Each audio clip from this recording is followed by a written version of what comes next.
আসসালামু আলাইকুম। বর্তমানে প্রচুর পরিমাণে মশা মাছির অত্যাচার। আর এই মশা মাছি বিভিন্ন ধরনের রোগ জীবাণু বহন করে। বিশেষ করে রাতের বেলা মশা আর দিনের বেলা মাছির অত্যাচারে আমাদের শেডের গরুগুলা ভালোভাবে বিশ্রাম করতে পারে না। তো চলুন জানা যাক আমরা মশা মাছি তাড়ানোর জন্য কি পদক্ষেপ গ্রহণ করি। আমরা যারা খামারি আছি তারা ফিনিশ ব্যবহার করি না এমন খুব কম খামারি আছি। তো আমরা ফিনিশের সাথে কেরোসিন অথবা ডিজেল তেল ব্যবহার করি। এখন প্রশ্ন হচ্ছে ফিনিশ কতটুকু দিব আর ডিজেল বা কেরোসিন কতটুকু দিব। যেকোনো মুদি দোকানে ফিনিশ পাওয়া যায়। তো এক বোতল ফিনিশ 500 মিলির একটু কম থাকে।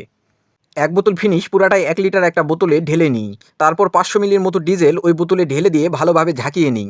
ভিডিওতে স্প্রে করার জন্য যে মুখটা দেখতে পাচ্ছেন এটা যেকোনো মুদি দোকানে পাওয়া যায়। 35 থেকে 40 টাকার মতো দাম নিতে পারে।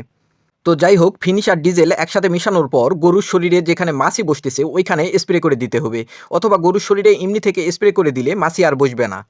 স্প্রে করার সময় গরুর মাথার দিকে স্প্রে না করাই উত্তম। কেননা এতে করে গরুর চোখ জ্বালাপোড়া করতে পারে, পাশাপাশি রুচির ব্যাঘাত ঘটতে পারে। এই স্প্রে মশামাছির শরীরে পড়লে তৎক্ষণাৎ অবস্থায় সাথে সাথে মারা যায়। এখন কথা হচ্ছে এইভাবে শেডের মধ্যে প্রত্যেকটা মশামাছির শরীরে স্প্রে করা সম্ভব না। ব্যাপারটা হচ্ছে আজকে স্প্রে করে অধিকাংশ মশামাছি মেরে ফেললেন, দেখা যায় পরের দিন আবার মশামাছির সাবেক অত্যাচার শুরু হয়ে যায়। এমনটা হওয়ার প্রধান কারণ গোবর মশামাছির প্রিয় খাবার, আর গোবর কিংবা স্যাঁতস্যাঁতে জায়গায় মশামাছি ডিম পেড়ে দ্রুত বংশ বিস্তার করতে পারে। সেজন্য খামার থেকে গোবরের স্তূপ দূরে রাখতে হবে। শেডের মধ্যে কোথাও যেন গরুর প্রস্রাব জমা হয়ে না থাকে সেদিকে খেয়াল রাখতে হবে। শেডের মধ্যে দীর্ঘ সময় গোবর জমা করে রাখা যাবে না। এক কথায় মশামাছি তাড়াবার জন্য শেড এবং শেডের বাইরে পরিষ্কার পরিচ্ছন্ন রাখা অতি জরুরি।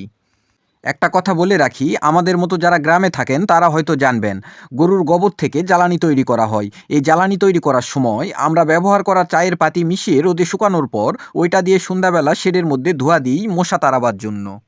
শেডের মধ্যে ফাঁকা জায়গাতে কয়েল ওইভাবে কাজ করে না, তাছাড়া কয়েল অনেক ব্যয়বহুল। তাই আমরা এইভাবেই খামারের মশামাছি তাড়াই। দোয়া করবেন আল্লাহ তাআলা যেন আমাদের ব্যবসায় বারাকা দান করে এবং সৎপথে পরিচালনা করার তৌফিক দান করে। আজকে এই পর্যন্তই। ভালো থাকবেন, সুস্থ থাকবেন। আসসালামু আলাইকুম।